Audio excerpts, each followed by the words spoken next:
네, 후보님 말씀 잘 들었습니다. 저는 경제학부 류정석입니다. 최근 후보님께서는 전국민 재난지원금이나 국토보유세 신설 등과 같은 경제정책을 제안하셨다가 반대 여론이 높아지자 철회하신 바가 있습니다.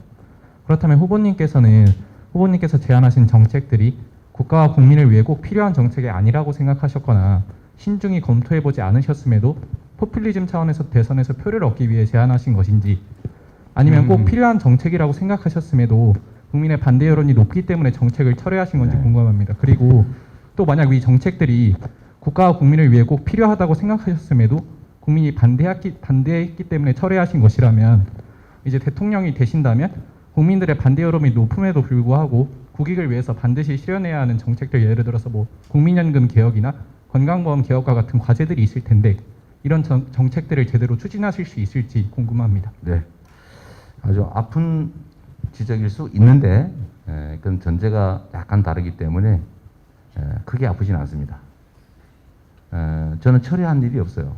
이건 철회가 아니고 기본적인 원리를 말씀드린 겁니다. 일단 전국민 재난지원금은 저는 국가의 재정은 한계가 있기 때문에 가능하면 효과가 중첩적으로 나타나게 하는 게 진짜 실력이라고 생각해요.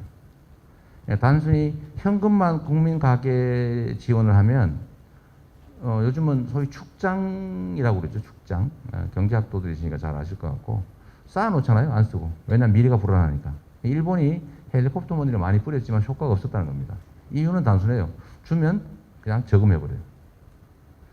근데 이거를 이제 우리 극복하기 위해서 아마 여러분도 보셨을지 모르겠는데 썩는 화폐를 개발해야 된다는 얘기가 경제학자 중에 있었습니다. 썩는. 그러니까 자꾸 축장을 하니까 지원을 해줬더니 아예 그냥 일정 시간이 지나면 썩어버리는 그런 화폐로 지원하면 소비가 잘 되지 않을까? 정책 목표를 잘 달성할 수 있지 않을까? 소비하라고 지원하는 거니까. 쌓으라고 지원하는 건 아니거든요. 근데 이 썩는 화폐가 드디어 개발이 됐습니다.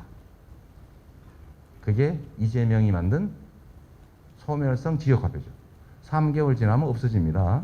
그리고 어디 써야 됩니다. 당신네 지역에서만 써야 됩니다. 라고 하는 시간, 기간과 사용처, 사용 방법이 제한된 전자화폐가 드디어 나온 거예요.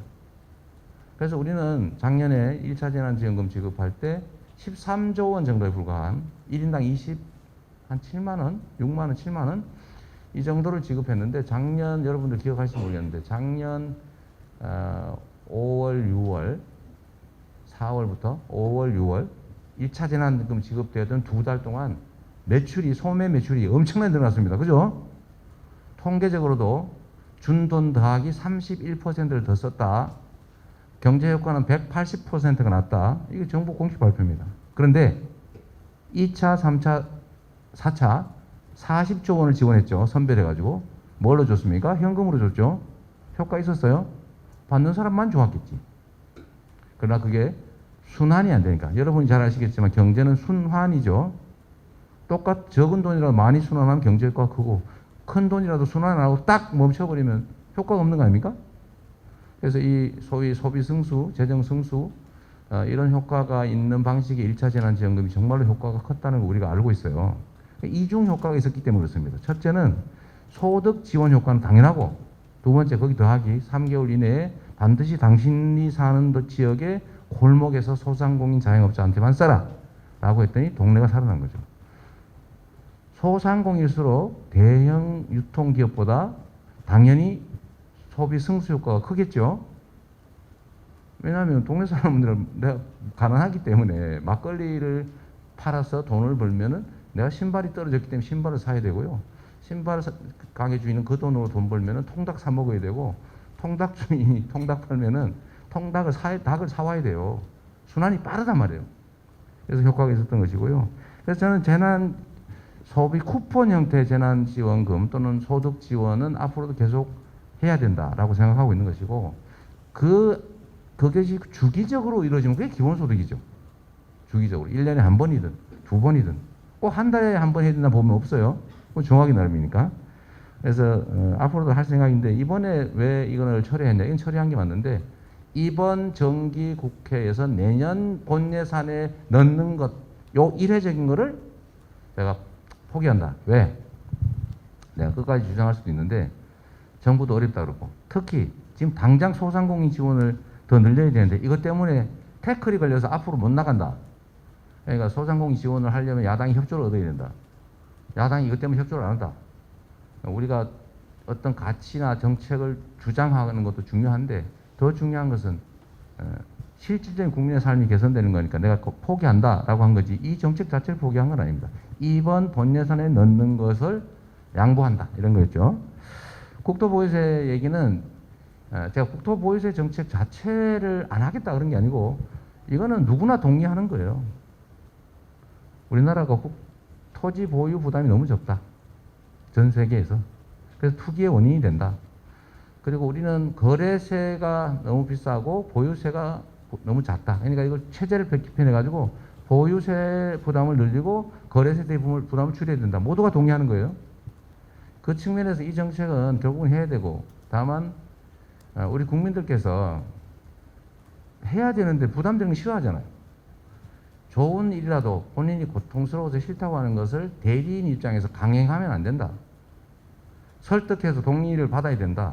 그건 국민주권 국가에서 대리인인 정치인의 선출직 공직자의 의무다. 그 말씀을 드린 거예요. 단 저는 이런 생각이 있는 거죠. 설득할 자신이 있다. 그러나 다만 이번에 이걸 가지고 내가 반드시 이거는 뭐 반대하든지 말든지 하겠다라고 인지하는 분들이 많았기 때문에 그건 원칙적인 얘기를 드린 것이고요. 저는 토지 이익 배당이라고 하는 걸 해야 된다.